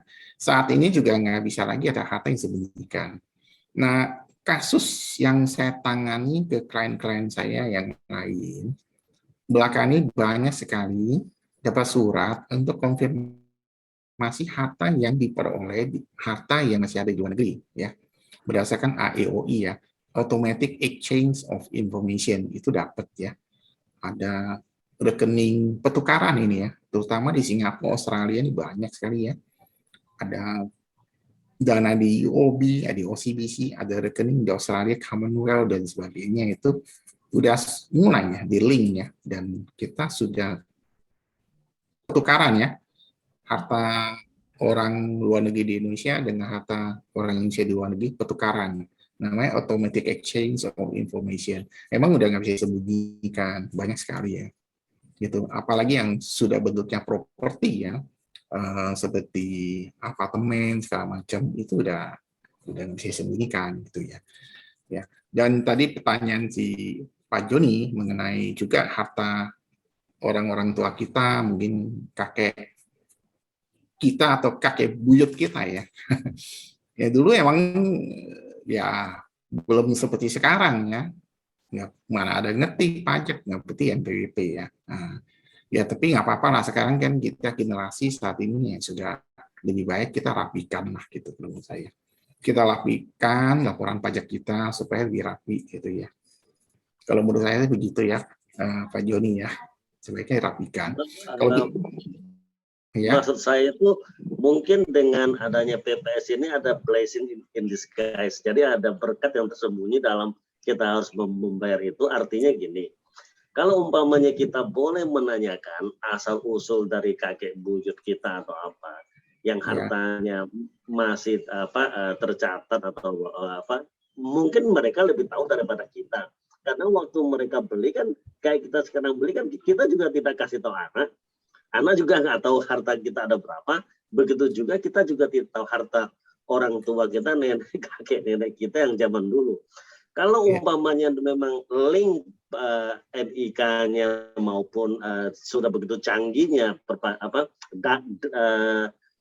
data yang ada di Kemenkeu, kan kita harusnya boleh bertanya, kalau ada gue bayar, atau kita dapat lebih banyak daripada yang harus kita bayarkan gitu loh Pak. Maksudnya apakah boleh gitu loh Pak? Oh boleh aja sih. Kalau bertanya sih ke kantor pajak, apakah ada harta di kakek saya namanya si A atau si B, ya sih bisa aja sih. Ya cuman nggak tahu informasi dari jawaban dari mereka bisa atau enggak begitu cepat ya. Karena ini kan juga kalau misalnya dari kakek kita kan berarti kan harta-harta yang lama gitu ya. Ya bisa aja sih, bisa aja ditanyakan gitu ya. Tapi kalau properti kan kita udah pasti ketahuan ya Pak Joni deh ya, warisannya ya properti ya. Ya cuman kalau yang harta-harta seperti apa? Seperti tadi yang Ibu Hilda bilang seperti emas yang nggak ketahuan ya. Orang pajak pun nggak tahu. Kasih contoh ya. Kakek saya itu di Kalimantan itu kakek buyut lah ya. Itu punya tanah mungkin ribuan hektar. Tetapi dia hanya pakai zaman dulu kan cuma mungkin hanya selembar jual beli dan mungkin sekarang juga sudah hilang, gitu kan? Sehingga itu sama sekali anak cucu ke bawah itu nggak pernah tahu itu. Tetapi waktu zaman dulu dari orang yang tinggal di kampung-kampung sana mungkin berapa kecamatan lah gitu ya, itu tanah kakek gitu kan. Tetapi sekarang itu karena sejak ada tahun 1965 itu yang penumpasan PKI dan lain segala macam, kan tanah itu kan dibagi menjadi kampung ini, kampung itu, semua sudah menjadi milik orang lain gitu loh. Nah kalau masih tercatat seperti itu kan itu menjadi warisan kita, logikanya gitu loh. Iya, Nah, betul. itu yang saya tanya, tercatat nggak? Kalau nggak tercatat, berarti kan mungkin perpajakan belum secanggih apa yang kita harapkan. Kenapa saya ngomong seperti itu? Karena seharusnya sebelum TA kedua ini, pemerintah itu harus membidik dulu yang tidak ikut TA. Gitu kan, supaya ada efek jerah. Ya. Sesudah dibidik, baru dilakukan TA2, pasti sukses. Kalau TA1 dilakukan sekarang ini, sedangkan tidak ada sanksi hukum atau penegakan hukum untuk yang tidak ikut TA, disuruh ikut TA kedua, rasanya orang itu juga agak kayak gimana gitu ya. Rasanya tidak adil sekali buat kita yang sebagai yang sudah ikut TA pertama, sekarang diperselagi TA kedua. Sedangkan yang nggak ikut TA 1, ya fine-fine aja gitu loh. Itu yang saya maksudkan itu, Pak Tio. Ya, begini Pak Joni, sebenarnya ini nggak diwajibkan ya. Namanya program pengungkapkan sukarela ya. Jadi kalau ada harta yang ada yang belum dilaporkan, silakan dilaporkan sukarela gitu ya. Dan pemerintah tidak memaksa. Jikalau tidak ada, ya sudah selesai, nggak perlu dilaporkan gitu kan. Nah ini kalau problem yang tanah itu kayak gitu tadi Pak Joni, yang misalnya di Kalimantan ya punya tanah besar misalnya 1000 hektar, yang nggak ada buktinya, kemudian kakek buyut kita juga sudah meninggal. Udah tahu-tahu tanah itu, ya kalau nggak ada yang ngurusin mungkin udah jadi milik orang lain, dari itu juga nggak tahu, ya kan. Nah hal-hal itu yang mau dikatakan canggih nggak canggih ya, negara kita masalah informasi kita akan larinya akan ke sana ya. Kita doakan supaya semua lebih canggih kan. Nanti informasi yang kayak seperti begitu itu yang ya tanah-tanah kampung itu yang susah ya Pak Joni ya. Itu jadi tanah sengketa atau lain sebagainya, itu yang belum bisa dipastikan ya, mungkin begitu ya kan. Nah yang pemerintah canangkan ini kali ini ada program pengungkapan sukarela ya kan. Masalahnya pemerintah hanya menghimbau jikalau ada yang belum diungkapkan, harta yang belum diungkapkan, sebaiknya secara sukarela ungkapkan gitu ya. Kalau tidak ada lagi, tidak ada, nggak perlu lagi diungkapkan. Jadi oke, jalan aja. Itu aja ya. Ya, gitu aja ya Pak Joni, saya rasa ya. Pak Joni. Ya, ya sip. Pak, ini ada angkat tangan Pak Yosuayan ya. Silakan ya, Pak Yosua. Pak Yos, silakan Pak. Ini Pak Yosua sahabat saya. Oke, baik. Oh, sahabat. Ya, shalom Pak Theo. Ya, shalom Pak Yos. Ya. Mau tanya Pak. Jadi 2015 ya TA pertama itu ya. Saya kan sudah lapor ya. Berapa sudah lapor. Kemudian ada juga yang sudah dilaporkan itu masih dalam aras PPJB, misalnya cicilan, saya beli gudang atau beli ruko, apartemen gitu, itu kan belum AJB, jadi belum ada sertifikat apa, tapi masih cicilan gitu ya. Sampai di laporan pajak itu pun belum lunas gitu. Oke. Nah, tapi sudah saya laporin meskipun baru sebagian gitu. Nah, berjalannya waktu setelah 2015 kita transaksikan itu belum di AJB tapi sudah saya jual. Nah, antara 2015 sampai 2020 ini gitu ya. Kan ini yang akan dilaporkan sekarang gitu kan. Nah, hal yang sudah saya laporkan di TA1 dan itu dilakukan penjualan, apakah itu juga perlu kan sudah dilaporin di SPT tahunan saya tentunya gitu ya. Kemudian berjalannya waktu tentunya dana itu saya juga gunakan lagi untuk membeli aset yang baru, yang lebih baik, lebih gede misalnya gitu, nilainya lebih besar, tapi juga sampai per tahun ini pun juga belum lunas. Kan belum pegang surat apa-apa nih Pak ya, belum ada AJB, belum ada sertifikat. Nah, bagaimana pola pelaporan mengenai cicilan developer? Kan itu cicilannya karena masih PPJB. Yang pertama itu Pak, sudah dijual, kemudian sudah dilaporin di SPT tahunan, tapi berganti untuk upgrade kepada cicilan yang lain. Gitu ya, apakah itu juga perlu dilaporkan? Kemudian hal seperti itu nanti kena pajaknya berapa persen bayarnya nih di TA kedua ini? Saya kenanya berapa persen dari nilai tersebut? Pertanyaan saya itu. Kemudian yang ketiga Pak, saya tanya kalau sudah ditransaksikan yang ada AJB-nya, bukankah kita sudah membayar pajak pembeli dan penjual itu kan sudah ada gitu ya?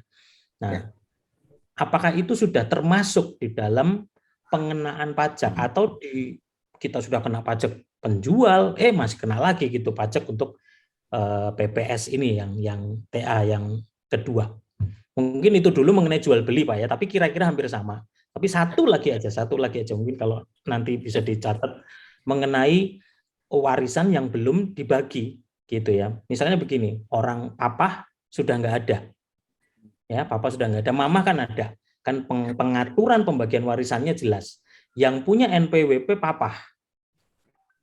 Ya, kemudian mama tidak melanjutkan dan tidak punya NPWP lagi. Jadi status kepemilikan harta yang bagian mama itu kan berarti ya ngambang aja gitu, karena secara pelaporan NPWP-nya nggak ada gitu kan. Tapi secara status hartanya kan ada gitu. Dan belum dibagi nih misalnya nih nanti mama jadi nggak ada, itu kan jadi sebuah aset lagi nih buat anaknya misalnya gitu.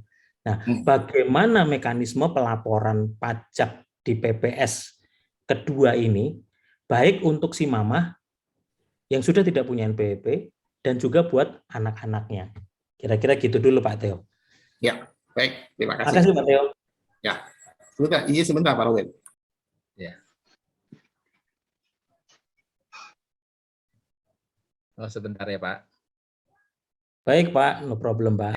Ya baik. Seru juga ya Pak. Seru Pak. Justru mumpung pas ada talk show kayak begini kan efektif, banyak hal praktis yang kita sering. Oke. Ya, silakan Pak Theo. Baik, terima kasih Pak Yos. Ini Pak Yos nih, sahabat saya paling semangat orangnya. Semangat. Dan pertama yang tadi Pak Yos, pertanyaan pertama, dulu waktu zaman TA, harta yang dibeli dengan PPJB ya, pengikatan perjanjian jual beli ya, belum AJB, masih sudah dilaporkan di SPT kan? Sudah dilaporkan sebagian karena itu pun juga belum lunas gitu. Belum lunas. Semuanya sudah dilaporkan di SPT hartanya yang di PPJB itu? Ada juga beberapa yang belum Pak, karena ada yang waktu itu belum deal kan, misalnya di 2015 tapi saya nggak lupa bulan apa itu, terus saya beli aset lagi gitu ya misalnya. Tapi seakan-akan kan ada di 2015 Pak gitu. Ya, soalnya kan 2015 ya. Kalau misalnya sudah dilaporkan, kalau sudah dilaporkan itu sudah benar, nggak perlu lagi dilaporkan lagi.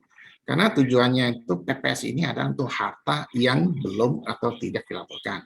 Tetapi jika sudah dilaporkan itu sudah benar, sudah selesai. Kan ada ketentuan dari peraturan pemerintah bahwa yang baru itu 2018 ya peraturannya, bahwa ada harta yang dilaporkan ya, ada harta kita beli tanah PPJB pun kita harus sudah akui itu sebagai harta kita ya, walaupun belum AJB itu sudah benar ya. Nah problemnya kalau misalnya ada harta yang belum dilaporkan kemudian terjadi dijualnya di tahun misalnya anggaplah 2017 gitu kan ya. Nah, 2017 kan menjadi uang tunai ya, atau uang di rekening bank kan. Ya. Betul. Nah, uang yang di rekening bank itu yang di PPS kan. Nah, tapi itu kan sebetulnya nilai harta itu sudah dilaporkan kan. Tapi itu tetap dilaporkan lagi. Pertanyaan saya justru itu, Pak. Kalau sudah dilaporkan, kemudian dijual, beli lagi, sudah dilaporkan lagi, ya udah selesai, nggak perlu lapor lagi. Nggak perlu ikut PPS lagi. Oke, kan 2015 saya lapor belum lunas gitu ya. Kemudian dengan PPJB, misalnya lah transaksi tahun 2017 misalnya gitu ya. Jadi harta dong nilainya uangnya ya. Kemudian, nah itu tadi Pak, saya ada yang harta itu dipakai untuk beli lagi dan itu ada cicilan lagi itu PPJB. Apakah ada juga yang uang tunai di dalam rekening misalnya kan bertambah gitu. Apakah yang di rekening ini juga dilaporkan lagi gitu Pak? Ya, rekening bank tiap tahun laporkan dari SPT. Pasti ya. Kalau laporkan berarti kan sudah aman. Dan sekarang tadi masalahnya problemnya, kalau kan harta sudah dilaporkan, kemudian dijual terus beli lagi harta baru dan sudah dilaporkan, itu clear ya, pertama sudah selesai. lapor. Clear ya. Jadi intinya kalau saya sudah lapor setiap tahun di SPT nilai uang di bank itu tidak perlu dilaporkan lagi di PPS kedua ini kan Pak ya? Ya, betul. Oke, Ya. noted. Karena kan PPS ini untuk harta yang belum atau tidak dilaporkan, harta ya, gitu. Ya. Nah, tadi yang pertanyaan tadi Pak Yos tadi adalah aset yang kita beli kan gitu kan. Masih PPJB, kita sudah laporkan di setiap tahun SPT gitu Pak Yos, sudah? SPT itu terus terang ada beberapa yang nggak saya laporkan. Justru karena saya pikir kan waktu itu ya masih ada 1-2 tahun yang lalu misalnya saya ngambil lagi gitu ya. Masih nggak ada pegangan apa-apa, cuman PPJB aja gitu kan. Lama-lama kan ternyata lumayan juga ya, meskipun baru nyicil belum lunas tapi dikumpulin kan nilainya gede gitu. Iya, tapi sudah dijual gitu ya. Ada yang belum, ada yang sudah gitu. Itu perlu dilaporkan apa enggak di PPS? Nah, kalau yang belum, kalau masih menjadi milik harta kita, yang propertinya belum dijual, itu harus kita laporkan, gitu. Oke. Saya laporkan, gitu. Nah, kalau yang saya begitu. Oke, kan saya laporkan ke PPS nih ya 2021. Sementara nanti lunasnya produk properti itu anggaplah 2023 tahun depan misalnya begitu. Kan nanti AJB lalu pengurusan pajak sekali lagi itu ya sudah bayar pajak sesuai atau di PPS ini saya tetap dikenain pajak apa enggak gitu loh Pak, pertanyaannya Pak. Kalau waktu saya laporkan saya tuh dikenain pajak atau saya cuma lapor aja gitu hartanya. Lapor hartanya kita kenain pajak, berarti tarifnya yang tadi saya sebutkan. Berarti berapa persen, Pak? 14. Tetap 14%, Pak? Iya, 14%. Sepanjang kita belum laporkan, jadi misalnya gini, tadi Pak Yos kalau punya tanah ya, 1 M contoh lah ya, dia angkanya bulat ya. Tapi di 2017 belum dilaporkan ini gitu kan. Ya. Sampai sekarang masih ada kan, sampai detik masih ada kan. Ya. Walaupun ini pakai KPR nggak, kredit ke bank nggak? Enggak, cicilan developer misalnya gitu dah. Nah, cicilan developer bisa menjadi faktor pengurang harta bersih kan gitu. Bisa. Jadi tetap dilaporkan di PPS dengan tarif 14%. Tetap kena 14%. Nah, itu loh Pak, itu gede juga ya berarti ya. Gede. Jadi gini Pak Yos, saya ulang sebentar ya. Saya masuk ke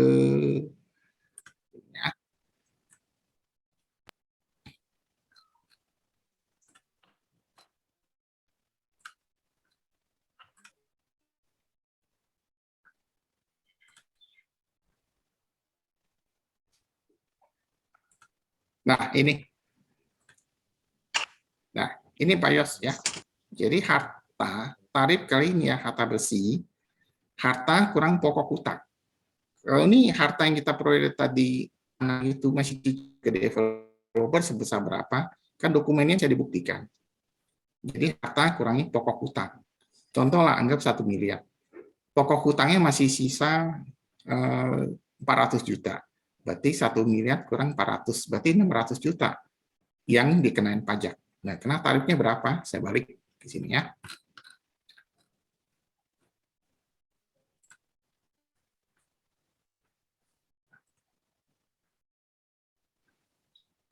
Nah, ini Pak Yos, 14% untuk aset luar negeri yang direpatriasi dan dalam negeri. 14% Pak Yos. Sorry. Nah, pertanyaan saya kan gini Pak, pembelian aset yang berikutnya ini, yang cicilan ini, itu kan sebetulnya berangkat dari nilai uang hasil penjualan aset saya yang sudah saya pernah laporkan di TA 1. Iya. Istilahnya harta itu kan sebetulnya sudah terlaporkan gitu ya Pak ya. Walaupun ini saya masih pakai untuk nyicil lagi, itu saya masih kena 14% lagi. Pertanyaan saya itu loh Pak. Hartanya sudah dilaporkan, kemudian kan dijual. Dijual, ya kan jadi uangnya itu untuk membeli harta yang baru ini kan. Betul. Harta baru ini belum dilaporkan kan Pak Yos? Akhirnya belum Kak, karena harta ini yang harus dilaporkan belum. PPS. Oh, tapi tetap kena itu 14%. Kena. Ya. Oh. Kan ceritanya harta ini belum dilaporkan. Harta yang baru ini belum dilaporkan. Gitu. Nah, Tetap bagaimana dengan pertimbangan ini, Pak? Belum dilaporkan karena kan nanti kalau itu lunas terjadi AJB, mau nggak mau kan lapor itu, Pak. Karena baru apa bedanya gini, Pak? Bedanya apa dengan beli tunai? Kan ini bedanya kan saya cuma cicilan aja nih, Pak. Cicilan panjang gitu. Lalu anggap aja itu lunas tahun depan 2023. Nah, apa bedanya misalnya saya diem-diem aja nih, nggak usah laporan. Kalau saya cicilan kok duitnya misalnya tunai nih saya punya gitu ya. Kemudian 2023 anggaplah nggak ada cicilan, saya beli cash tunai, kan itu baru dilaporkan nanti kan sama aja, Pak. Gini, pada saat kita beli secara cicilan itu kan artinya sudah beli gitu. Jadi beli secara cicilan, secara hutang gitu.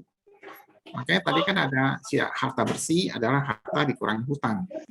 Nilai bersihnya yang kita kenakan pajak gitu. Oke. Ya, ini ada bagus juga ini di chat, mungkin kasus seperti ini hanya kebetulan SPT, itu apakah bisa dilakukan, Pak Theo? Nah, bisa. Jadi kalau kita mau melakukan pembetulan ini chat maksudnya, tadi ada yang nanya ya. Mungkin kasus saya cukup pembetulan SPT saya tambah sangkut bisa jadi. Ya. Kasus saya itu, Pak, kan itu tahun berjalan itu saya update aja. Kan sebagian dari harta penjualan, sebagian dari pendapatan ya gaji saya deh misalnya ada pendapatan gitu kan dari SPT aja kan bisa. Kalau mau jadi pilihannya gini, ini PPS ini kan program pengungkapan sukarela. Jadi saya tekankan sekali lagi sukarela gitu ya. Kalau nggak mau ikut nggak masalah, berarti kita ikut pembetulan SPT gitu. Jadi nggak usah ikut PPS. Karena gini, kalau kita mau ikut PPS, pembetulan SPT udah nggak berlaku lagi gitu. Oke, ya. Nah, sepanjang kita nggak mau ikut PPS, kita mau ikut pembetulan SPT, boleh gitu Pak Yos gitu. Sepanjang make sense ini penghasilan yang saya peroleh cukup kok untuk beli harta itu, perhitungannya make sense masuk. Pembetulan SPT aja Pak Yos, bisa dilakukan itu. Ya, jadi itu memungkinkan ya Pak ya, karena SPT saya juga sebetulnya rapi, maksudnya misalnya tambah, kan setiap tahun pasti kita ada tambah harta kan, dari pendapatan, dari gaji, suami istri gitu kan, akhirnya kan maksudnya cengli lah bisa membeli sesuatu, kita pembetulan SPT gitu ya kira-kira istilahnya ya. Bisa. Sepanjang pilihan kita untuk pembetulan SPT, kita nggak mau ikut PPS, boleh saja. Ya. Bisa.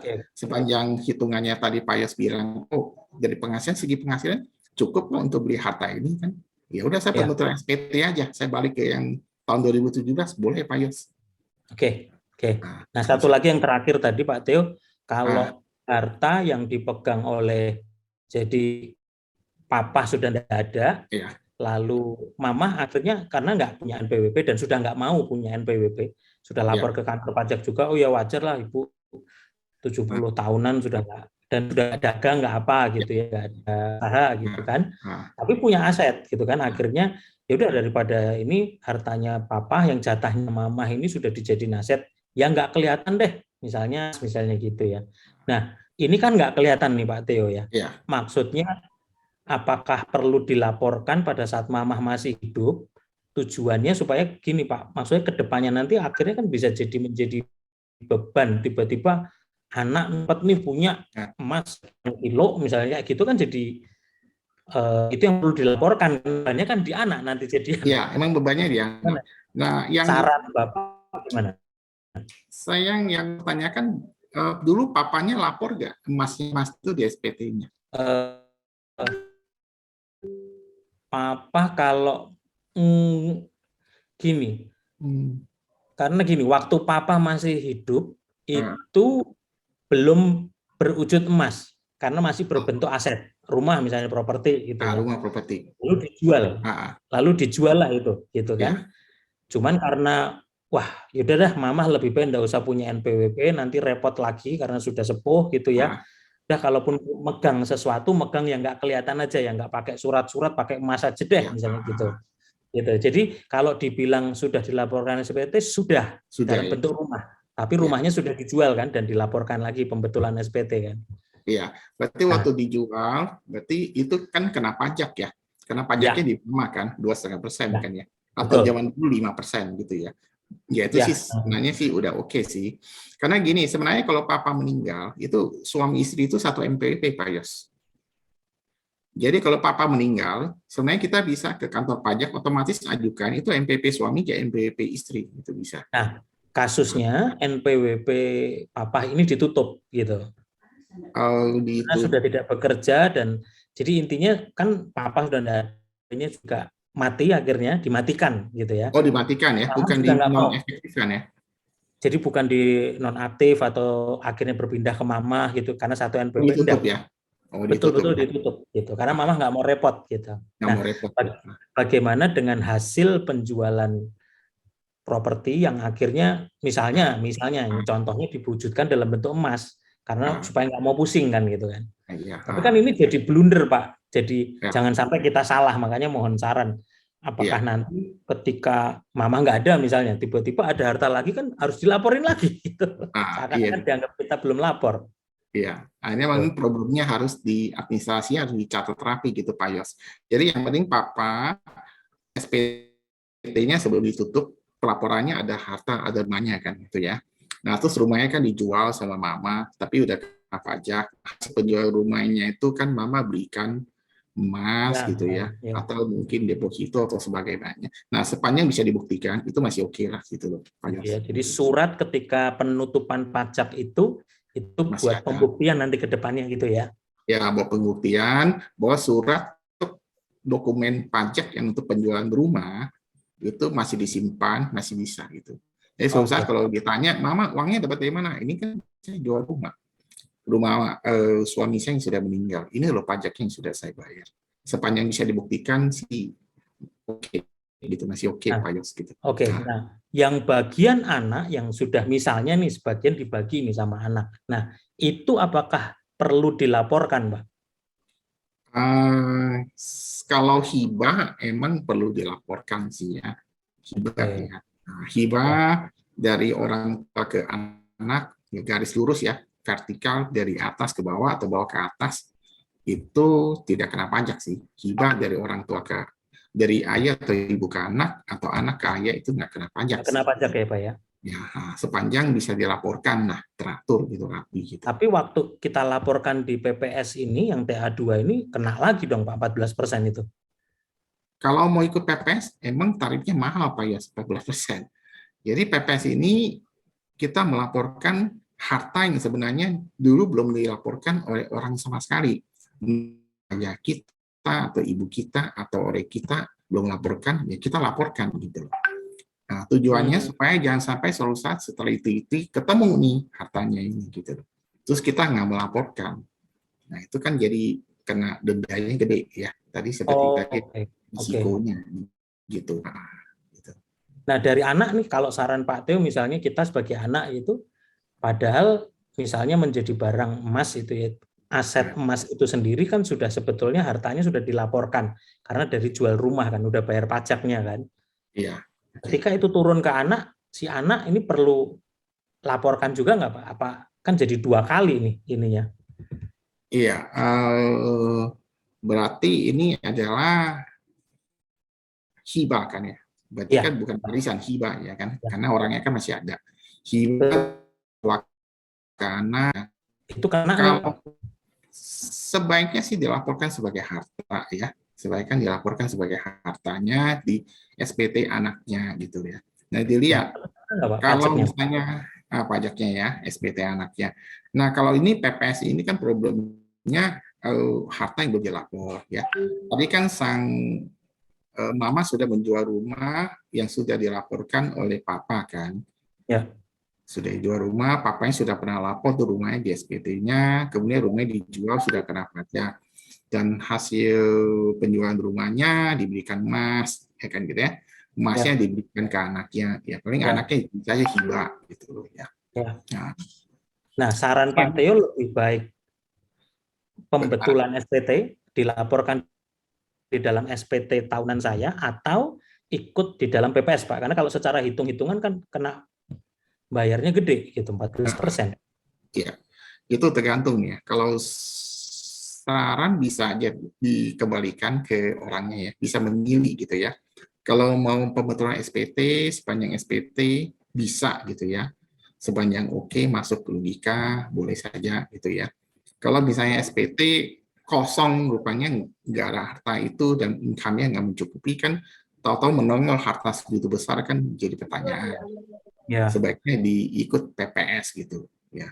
Nama resikonya emang PPS tarifnya mahal gitu Pak Yos gitu. iya, iya. Mahal. Oke, Ya, tapi terima kasih Pak Teo. ya sama-sama Pak Semangat. Yos. Nah, Ya, thank Yuk, you makasih Pak Pak. Ruben. Ya, ya. sama-sama Pak Yos. Thank Ah. you. Ya, Pak Tio sudah memberikan jawaban ya. Mudah-mudahan terbantu dengan pergumulan pertanyaannya. Ah. Baik, rekan-rekan, ini sudah hampir mau menuju ke jam 12. Mungkin Oh masih ya, ada satu kali lagi, satu yang terakhir kita berikan. Setelah itu kita akan kembalikan kepada MC. ya. Ada? Halo, Ya, ini terakhir ya. Baik, silakan Pak. Sebutkan namanya Pak. Firmauli juga Pak. Oh, Pak Firmauli. Oke, baik. Ya, silakan nih Pak Ini ya. tadi mendengar penjelasan dari Pak Teo. Ya. Pak Teo, masalah harta warisan yang belum dihibahkan ke Ya. anak, gitu ya. Nah, Ya. harta warisan ini belum dilaporkan sama orang tua pada saat setahun sebelum-sebelumnya. Ah. Tapi sekarang belum dihibahkan juga sama anak. Ini kalaupun dihibahkan, ini pengenaan perlakuannya bagaimana pelaksanaannya? Karena ini kan belum pernah dilapor. Umum ujur lagi. Gimana dong penyelesaian? Nah, iya. Nah, ini emang jadi problem sih. Kalau harta belum dilapor dulu sama orang tuanya, kemudian kan sekarang kan menjadi ada, gitu ya. Tahu-tahu nongol jadi ada. Emang sebaiknya disarankan tuh ikut PPS sih ya, gitu ya. Kalau tahu-tahu ya, misalnya contoh lah, ada kadang-kadang orang tua bisa aja ya, misalnya punya tabungan ya atau deposito ya gitu ya. Orang tua kita udah mau 80 tahun bisa aja sih punya deposito 1 miliar gitu ya. Dan belum dilaporkan tahu-tahu dihibah ke anak gitu ya. Nah, kalau dihibah ke anak nanti dicek. Ini dihibah ke anak berarti kan ini harta dari orang tua. Dan seringkali ditanya orang tuanya nih laporan pajaknya pernah lapornya nih 1 miliar punya deposito gitu ya. Saya kasih contoh gitu ya. Nah, kalau belum, memang problemnya nanti bisa dikenakan pajak. Karena gini, karena nilai 1 miliarnya dulu, artinya itu dengan adanya harta 1 miliar, berarti kan ada penghasilan dong 1 miliar. Berarti kan ada, kalau belum dilapor, berarti kan ada dong penghasilan yang belum dilapor. Itu logikanya gitu. Jadi bisa terjadi tanggung renteng gitu ya. Nah, kan ditanya kan, oh orang tuanya nggak lapor, ya udah sekarang ngelapornya pajaknya dibebankan ke anaknya, jadinya begitu. Nah, jadi kalau saran saya sih ya ikut ya, program pengungkapan sukarela kalau sepanjang orang tuanya belum lapor gitu. Ya. Atau dia buat NPWP baru, dia lapor SPT tahunan sekarang masih hidup orang tuanya. Bisa juga bikin NPWP sekarang terus lapor ya. Nah, problemnya kalau kita bikin NPWP emang sekarang sih bisa online ya. Kalau zaman dulu bikin manual orang kantor pajak katanya 80 kan KTP diminta. 80 ngapain ya bikin NPWP gitu. Nah, kita mau terus kita mau lapor SPT-nya si sang orang tua lapor ya. Nah, bisa dibuktikan nih dulu kita punya penghasilan sekian sehingga dari penghasilan sekian gitu kita memperoleh aset sebesar nilainya 1 M gitu. Sepanjang bisa dibuktikan gitu sih nggak masalah sih. Nah, kemudian orang tuanya yang umur 80 ini sudah lapor kemudian menjadi aset.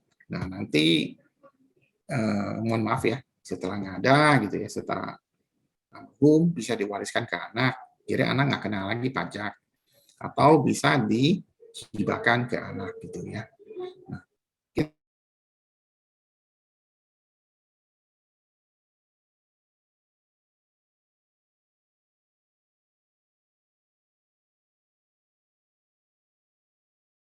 kita tahu-tahu umur 20 tahun ya dibikin NPWP, tahu-tahu dia tongolin hartanya rumah di Semanan gitu ya 2M gitu ya, atau ruko di mana 3M, itu katanya menjadi pertanyaan.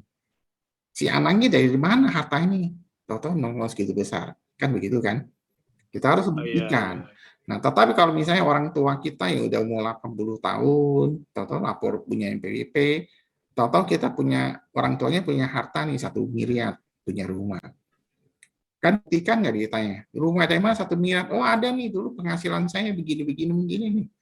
Penghasilan saya udah bukti potong pajak, saya kerja di perusahaan gini, segini dari masih muda sampai sekian, nih dapat nih penghasilannya. Ya, masih dibuktikan, masih oke lah gitu. Ya. Tapi pertanyaannya, apakah orang tua udah umur 80 tahun, penghasilan dulu dari tempat kerja yang dulu, apakah dikumpulkan, itu kan jadi pertanyaan kan gitu ya. Nah, gitu. Oke, makasih Pak Teo. Sama-sama ya kan. Ya, terima kasih Pak. Uli udah menanyakan. Ini kita kasih kesempatan sekali lagi, tapi yang belum pernah nanya nih, dikasih sebelum penutup ya, 1 kali. Kalau memang ada. Ada teman-teman, rekan-rekan? Kalau nggak ada, nggak apa-apa juga ya. Oke, terima kasih untuk presentasinya Pak Teo. Untuk menjadi inspirasi, menjadi pembekalan kami untuk melapor PPS atau tidak. Jadi pertimbangan dan juga menjadi satu masukan berarti buat kami. Terima kasih Pak Teo. Kami kembalikan dulu kepada kepada MC yaitu Pak Yohanes.